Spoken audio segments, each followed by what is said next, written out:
We know that with the this paper from the Australian registry, fixed bearing is probably the way to go for unicondylar knee arthroplasty. Mobile bearing is a different ball game because there is a chance of early failure if you are not very good with the mobile bearing surgery, with the risk of bearing spin out. But fixed bearing probably has been shown to be the way forward.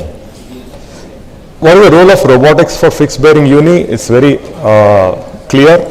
You can have a personalized soft tissue and deformity assessment for the patient, and this deformity is variable, and patient may have 5-degree varus, but all 5-degree varus do not behave the same with respect to the soft tissue. So you have a real-time quantification as to how the soft tissue is behaving. You can do an enhanced 3-dimensional planning, and of course you can do a precise execution of the plan so that there is no error. And if at all there is role of robotics, it is for unicondylar knee replacement because it is predominantly a bony operation. There is no soft tissue release at all which is involved. You have graphs like this which can give you an idea as to what is the ligament laxity pattern across the range of motion before and after the intervention. And this will give us a data as well to check and compare in the future.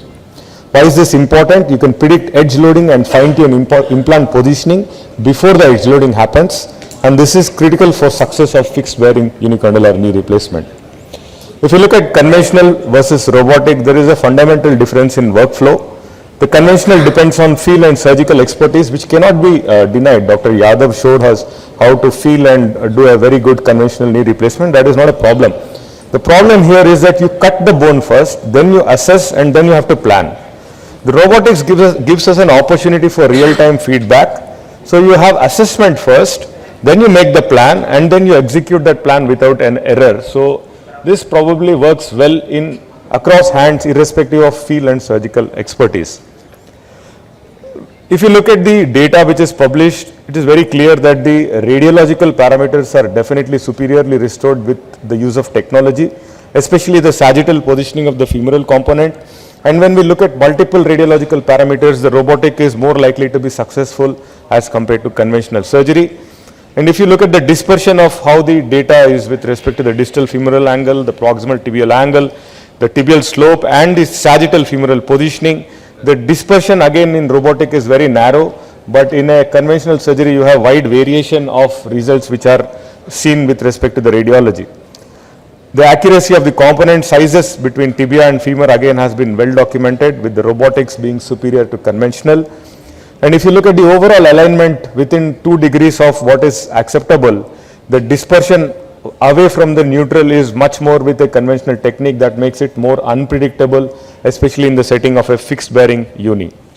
All these studies have looked at the radiological data, and the summary is that malalignment outliers are lesser with robotics. There are lesser angular translational errors, better sizing, greater patients are within 2 degrees, the root mean square errors are lower, the coronal sagittal joint line restoration is better, and better mechanical access restoration and balancing has been shown with robotics. Now, does it translate into better clinical outcomes and patient reported outcome measures? Again, we have data that the VAS scores early recovery is superior with robotic as compared to conventional. The range of motion is superior with the robotic surgeries, and several studies have looked at better pain scores, quicker return to sport, although some of them have shown that there is probably not significant difference at the end of 6 or 8 weeks. The Oxford knee scores in the early recovery again have shown superiority towards the robotic surgery, and if you summarize, the robotic UKA is associated with lesser pain postoperatively. There is more improvement in pain scores midterm, better patient reported outcome measures, lesser joint awareness, quicker return to sport, greater satisfaction scores, and close to anatomical range of motion. The only drawback with this is the learning curve again, and the surgery time, which is higher in the initial cases, but with our own experience we have found that it actually becomes time neutral as you do more and more cases. To conclude, the robotic offers better positioning, accurate sizing, better patient reported outcome measures, reduced pain, quicker return to sport, potentially lesser revision in the long term is what we expect. The disadvantages: learning curve, increased surgery time, additional costs, and we really do not have data apart from Mako on different robotic systems on the long term outcomes following surgery, which again we must watch to determine whether it actually work in the long run or not. Thank you very much.